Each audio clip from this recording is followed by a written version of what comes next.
హ్మ్. ఆస్పద నమస్తే news sir. ఛానెల్‌కి మీ హ్మ్. అనుభవాలు వచ్చినందుకు కృతజ్ఞతలు, ధన్యవాదాలు మేడం. నమస్తే ముందుగా సార్. మీ పేరు, మీరు ఎక్కడి నుంచొచ్చారు? మాది పుట్లపూడండి. నా పేరు కృష్ణవేణి. నేను ధ్యానంలోకి రావటం అంటే 10 సంవత్సరాల క్రితం పెదలంకలో చెప్పేవారండి. పెదలంకలోను పనసరామయ్య సార్ అని రేడియో పెట్టి ఆయన చెప్పేవారు. నేను అక్కడికి అలా ఎళ్తా ఉండేదాన్ని. మాకు 4 కిలోమీటర్లు ఉంటదండి పెదలంక. అది నేను ఎళ్తా, చేత్తా అలా నడిసి కూడా ఎళ్ళిపోయేదాన్ని వాకింగ్ చేసినట్టు. మా వారు ఆర్ఎంపీ డాక్టర్ గారండి. ఆయన అక్కడ పెదలంకలో చేస్తారండి. పెదలంకలో చేస్తే ఆయన బండి మీద తీసుకెళ్ళి ఒక్కోసారి దించేవారు. ఒక్కొక్కసారి నడిసి అలా వచ్చేస్తూ ఉండేదాన్ని. అలా ఉంటే అలాగే ఉంటుంది.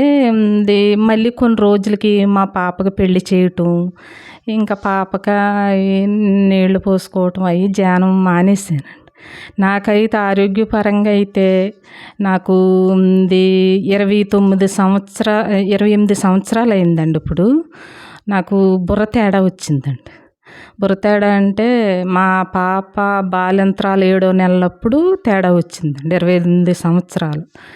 28 సంవత్సరాల నుంచి నేను నిద్ర టాబ్లెట్లేనండి.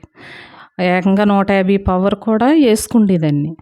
150 పవరు వేసుకోవటం అలాగైనా నిద్ర పట్టేది కాదు. నిద్ర పట్టకపోతే నేను ఏం చేసేదాన్నంటే ఇంక అలాగే వేసుకుని అలా పడుకుని తెల్లవార్లు 10 రోజులు 20 రోజులు కూడా ఇంకా కంటి మీద కునుకుండేది కాదండి. అలాగే ఉంటుంది. అలాగే ఉంటుంటేనే అప్పుడు నాకు ఈ ధ్యానం గురించి అవి తెలీదండి అసలు. అయితే అలాగే ఉంటుంది. ఎంత ఇది ట్రై చేసినా ఇంక నిద్ర వచ్చేది కాదు. 150 పవర్ వేసుకున్నా ఇంకా అలాగే ఉండేది. అలా ఉంటుంటేనే ఇంకా అలాగే ఎప్పుడు కూడా అలాగే ఉండేది. ఉంటే ఈ ధ్యానం మానేసాను. మానేసిన తర్వాత మళ్ళీ నేను మా ఇంటి పక్కనే ఒక ఎర్లంకమ్మ అని ఆవిడ ఉందండి. అంటే తను వెళ్తుందని తెలిసింది క్లాసులకి అయ్యి. అయితే తెలిసిన తర్వాత తను ఇంక నేను ఎలాగైనా ధ్యానంలోకి వెళ్ళాలి. ఒకసారి అయితే మా ఊళ్ళో ఒక ఆయన వచ్చి ఎవరో చెప్పారండి. నాకు ఇంట్లోంచి బయటికి వెళ్ళటం ఎప్పుడు అలవాటు లేదండి. లేకపోతే నేను ఏం చేశానంటే ఇంక అలాగే కుర్చీ వేసుకుని విన్నాను కానీ వెళ్ళలేదండి. తర్వాత మా మట్టగుంట బ్రహ్మంగారని ఆయన క్లాసులు పెట్టారండి మా ఊళ్ళో వచ్చి. అప్పటికే నాకు అస్సలు బాగోలేదండి. బాగా తేడా వచ్చేసింది. సంవత్సరన్నర అవుతుందండి. అయితే నాకు బాగా తేడా వచ్చేసింది. నిద్ర పట్టట్లేదు. ఈయన ఈ గుడి దగ్గరికి 7 రోజులు క్లాసులు పెట్టారు. పెడితే అలాగైనా 7 రోజులు వెళ్ళిపోతున్నాను కానీ నిద్ర బిళ్ళలు వేసుకుంటున్నాను కానీ నిద్ర పట్టట్లేదు. ఇంక ధ్యానం అసలు కుదరట్లేదండి. బుర్ర ఇంకా లాగేస్తుంది. ధ్యానం చేసే కొలది లాగేస్తుంది. అలాగే కొన్ని రోజులు ఆపేసి ఏమైనా సరే ధ్యానం వదలకూడదు. బోలెడు మంది పిఎంసి ఛానల్లో చూస్తుంటే బుర్ర తేడా వాళ్ళు ఇంకా రకరకాల కొన్ని జబ్బులు తగ్గుతున్నాయి అని అంటున్నారు. ఏమైనా ఇంక పిఎంసి ఛానల్ అయితే ఇంకా అలాగే సంవత్సరన్నర నుంచి ఇంకా డైలీ ఇంకా అలాగే చూస్తున్నా. నాకు మనసు మారిపోతుంది. ఇంకా ఏదైనా ఇంకా ధ్యానమే చెయ్యాలి. పెరిగిపోతుందండి అసలు. అయ్య బాబోయ్ ఇంత ఉందా ధ్యానంలోను, గ్యాస్ట్రిక్ తగ్గించుకున్నాను అంటున్నారు. రకరకాల ఎన్నో జబ్బులు చెప్తున్నారు. అయ్య బాబోయ్ నేను ఇలా చెయ్యాలి అనేసి నేను ఇంకా ఈ గుడి కాడికి మానకొండకి వెళ్ళాను కానీ కొన్ని రోజులు నా తల సహరించట్లేదండి అసలు. అంటే బుర్ర బాగా ఎక్కువ లాగేస్తుంది. ఇంకా నిద్ర పట్టట్లే. సర్లే ఆపి చూద్దామని అలా మర్చిపోయి 150 పవర్ వేసుకున్నా ఇంకా నిద్ర పట్టేది కదండి. ఇంకేం చేస్తాం, పని చేయలేను, ఓపిక ఉండలేదు. అలాగే వండి అక్కడ పెడుతున్నాను అంతే. ఏది తింటున్నారు అలా గడుస్తుంటే అప్పుడు ఇంకా కొంచెం అలా మర్చిపోయి హాస్పిటల్కి తీసుకెళ్ళారండి మళ్ళీ ఈయన. ప్రశాంత్ హాస్పిటల్ అని భీమవరాన్ని తీసుకెళ్ళి నాకు అక్కడికి వెళ్ళినా కొంచెం లైన్లో నిద్రలో పడింది. ఇంకా ధ్యానం వదలకూడదు నేను అనేసి ఇంక ఈ ధ్యానం చేస్తుండగా ఈ 28 సంవత్సరాల నుంచి టాబ్లెట్లు నెలకైనా తేడా వచ్చేస్తుందండి. 3 నెలలకి, నెలకి, 6 నెలలకి అలా తేడా వచ్చేసింది. ఇంకా నేను ఈ ధ్యానం అలాగే చేస్తున్నాను, కొద్ది కొద్దిగా చేస్తున్నా కానీ 28 సంవత్సరాలు నిద్ర ట్యాబ్లెట్లు వేసుకోవటం వల్ల అండి నాకు బాగాను గ్యాస్ట్రిక్ సైడ్ ఎఫెక్ట్లు ఓల్డ్ వచ్చేస్తున్నాయండి. బాగా గ్యాస్ట్రిక్, ఏదైనా మజ్జిగేసి తిన్నా బాగా గ్యాస్ట్రిక్ వచ్చేయడం తేడా వచ్చేసింది. ఇప్పుడు ఇలాగే చేస్తుండగా నేను ఈ అక్కడ అప్పుడు ధ్యానం ఇంకా వదలకుండా అలా పొద్దుటి గంట, మధ్యాహ్నం గంట, సాయంత్రం గంట, ఇంకా కుదిరినప్పుడు అలా రోజు 3 గంటలు, ఒక్కొక్కసారి 3:30 గంటలు అలా చేస్తున్నాను. అలా చేసేటప్పటికి ఇంకా నాకు చాలా బాగుందండి. అసలు ఆరోగ్యం బాగుంది. ఇప్పటికి 1.5 సంవత్సరం అయిందండి నేను నిద్ర ట్యాబ్లెట్ వేసుకొని. సో మీరు ఏదైతే TMC చూసారో మీ విషయంలో కూడా జరిగిందంటారు. జరిగిందండి. అంతే ఇప్పుడు నేనున్నానంటే 1.5 సంవత్సరం అయిందండి నిద్ర బిళ్ళ వేసుకుంటలేదండి. అంటే గ్యాస్ట్రిక్ అంటారా, కొంచెం గ్యాస్ట్రిక్ ఉందండి. అంటే మందుల మీద బాగా తేడా వచ్చేసిందండి నాకు. నేనైతే ఉట్టప్పుడు కూడా నేను నీసి అవి తిన్నాండి. గ్యాస్ట్రిక్ అని వాళ్ళకు వండేదాన్ని. నేను మామూలుగా వేరే కూరగాయలు కూడా వేరే వండుకు తింటానండి నేను ఈ గ్యాస్ట్రిక్ మీదండి.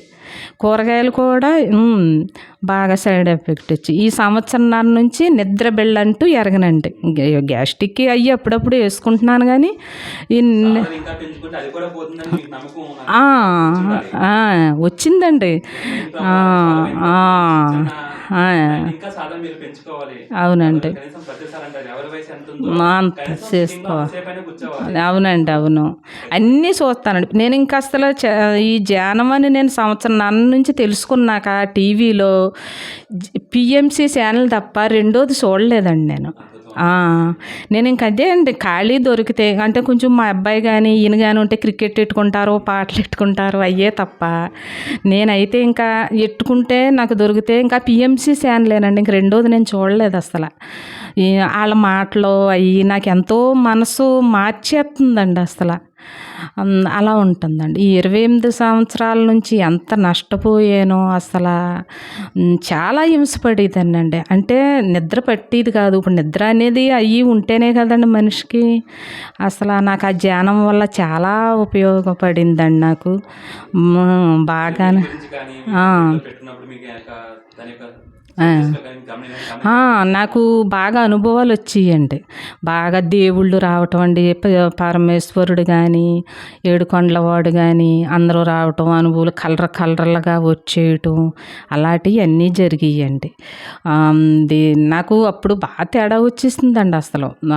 నేను చాలా ఇదిగా ఉండేదాన్ని. ఏంటంటే భయం అండి నాకు బాగా. ఇంట్లోంచి బయటకు వెళ్ళను. మా వారే ఆర్ఎంపీ డాక్టర్ గారు ఈయన లైన్కి వెళ్ళిపోతారండి. ఏను బయటకు వస్తేనేమో పక్కింటి వాళ్ళు అవి రకరకాలుగా అవి మాటలు ఇంకా నాకు టెన్షన్గా ఉండేదండి అసలు. ఇప్పుడు నాలోనూ ధైర్యం వస్తుంది. కానీ ఒకటండి, నాకు గురువు గారిని నిరుడు అప్పుడు కడతాలో వెళ్ళకపోయానండి. పేరవారాన్ని వెళ్దాం అనుకుంటే నాకు ఒంట్లో బాగాలేదండి. అప్పటికే తేడాగా ఉంది ఉందండి. అప్పుడు నేను వెళ్దామని అంటే మా పక్కింటిని ఎర్లంకమ్మ అని ఉన్నారండి, ఆవిడ వెళ్ళారు. కానీ నేను వెళ్ళకపోయానండి. నాకు గ్యాస్ట్రిక్ మీద ఈ ఛాతీలో నొప్పి చేయటం ఈ రకరకాలుగా ఉండేదండి. నిద్ర పట్టకపోవటం వెళ్ళకపోయాను. ఆ గురువు గారిని చూడలేకపోయాను. మళ్ళీ నేను గురువుగారు ఇలాగా బాడీ అలా వికెట్ చేశారని నేను టీవీలో చూసేటప్పటికి ఇంక ఏడుపు వచ్చేసిందండి నాకు. అయ్యో బాబోయ్ ఇలా ఉందా, నేను చూడలేకపోయానే గురువు గారిని, పత్రిజీ గారిని చూడలేకపోయాననేసి బాధ వచ్చేసింది. తర్వాత నేను ఈ పిరమిడ్కి రావటం అండి. ఈ పాప మా ఇంటి పక్క ఏర్లంకమ్మ వస్తుంది, పిరమిడ్కి బొంటిమిల్లి వెళ్తుందని నాకు తెలిసిందండి. అడిగి నేను వెళ్తున్నాను అక్క నేను అప్పుడప్పుడు అంది. ఇంకా తనతో వచ్చానండి. అప్పుడు నేను ఇక్కడ వెంకటేశ్వరరావు గారిని చూసి ఇంకా ఆయనే గురువు నాకు. ఆయనే గురువులోగా నాకు అనిపిస్తుందండి. ఆయనే మహాగురువు. ఇంకా ఆ గురువు గారిని ఎలాగా చూడలేకపోయాను. వెంకటేశ్వర గారు కానీ, రేవతి మేడం గారు కానీ నాకు చూసేటప్పటికి ఇంకా అదో రకంగా అనిపిస్తుందండి. అలాగా నేను చాలా ఇది పడ్డానండి. కానీ చాలా బాగుందండి ధ్యానం చేయటం వల్ల. ఎవరైనా చెయ్యాలండి ధ్యానం. అసలు ఈ ధ్యానం చేయటం వల్ల నాకు చాలా మనశ్శాంతి, ప్రశాంతత అన్నీ. ఒక ఆలోచన ఉండలేదు. ఎవరికైనా ఏదైనా జరిగి జరిగినా ఎవరైనా ఏదైనా జరిగితే నిద్రపోయేదాన్ని కాదండి నేను అసలు. టెన్షన్ అండి. మా వారు అయితే కైమనేవారు ఎందుకు నీకు అవన్నీ. కానీ ఇప్పుడు నాకు అలాంటివి ఉండలేదండి నాకు. ధైర్యం వచ్చేస్తుంది ధ్యానం వల్ల. చాలా బాగుంటుందండి. మాటల్లో తెలుస్తుందమ్మా మీరు చెప్పే ఆనందం మీ కళ్ళలో మాటల్లో మాకు తెలుస్తుంది. సో మీ యొక్క ఫ్యూచర్ లో ఎటువంటి కార్యక్రమాలతో క్లాసులు చెప్పడం కానీ ర్యాలీలు కనెక్ట్ చేయడం శాకాహార ర్యాలీలకి చాలా తిరిగానండి. ఈ ఇది వెంకట స్వామి గారు గోదావరి అవతలకి అటు సైడ్ ఈస్ట్ గోదావరి తీసుకెళ్తున్నారండి. అటు సైడ్ పెనుకొండ అటు సైడు శాకాహార ర్యాలీలు మొన్న ఎన్ని రోజులు 21 రోజు పెట్టారండి. అవి శాకాహార ర్యాలీలు అన్నీ చేస్తున్నామండి. అన్నీ తిరుగుతున్నా అండి. చాలా ఆనందం ఉంటుందండి. ఆ శాకాహార ర్యాలీలు చేస్తుంటే ఇంటికి వెళ్ళేటప్పుడు ఎంత ప్రశాంతతగా ఉంటుందో. నేనైతేనండి ఫస్ట్ రోజు ఇక్కడ 21 రోజు శాకాహార ర్యాలీలు రమ్మని చెప్పారండి. చెప్పితేనే చేస్తుంటే 120 శాకాహారాలు చేయాలి ర్యాలీలు అని అంటే ఫస్ట్ రోజు నాకు జ్వరం అండి. అసలు ఒంట్లో బాగా జ్వరం అయితే మేము బస్సుకు రావాలండి. పుట్లపూడి నుంచి బస్సుకు రావాలి. బస్ స్టాండ్ దిగి రాలేకపోయానండి పిరమిడ్కి ఫస్ట్ రోజు. ఇంకా తర్వాత ఆ రోజు నుంచి నాకు ఆ శాకాహార ర్యాలీలు చేయటం చాలా బాగుందండి. అసలు ర్యాలీలు కానీ క్లాసులకు కానీ క్లాస్ అని ఎక్కడన్నా వెళ్ళిపోతున్నామండి. మా చుట్టుపక్కల ఎక్కడైనా అయ్యి చాలా బాగుంటుందండి. ధ్యానం అయితే మంచి ప్రశాంతతంగా అయ్యి ఉంటుందండి. చాలా ఆనందంగా ఉన్నాయమ్మా. మాతో షేర్ చేసినందుకు ధన్యవాదాలండి. ధన్యవాదాలు.